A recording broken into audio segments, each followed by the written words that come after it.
In this short tutorial, you will learn how to turn on safe mode on your Samsung device. Safe mode is a special feature that helps you troubleshoot problems with your phone.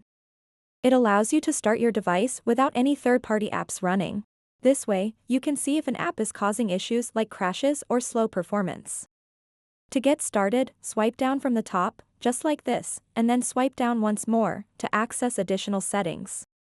You should see various quick settings options here. Look for the power icon, located at the top right corner of your screen, and tap on it. Once you tap that icon, several options like power off and restart will appear. Tap and hold the power off option until it transforms into safe mode. Once it changes, tap on safe mode. Your phone will now restart automatically into safe mode. Once your device has restarted, you'll notice that there's an indicator at the bottom left corner of your screen stating safe mode.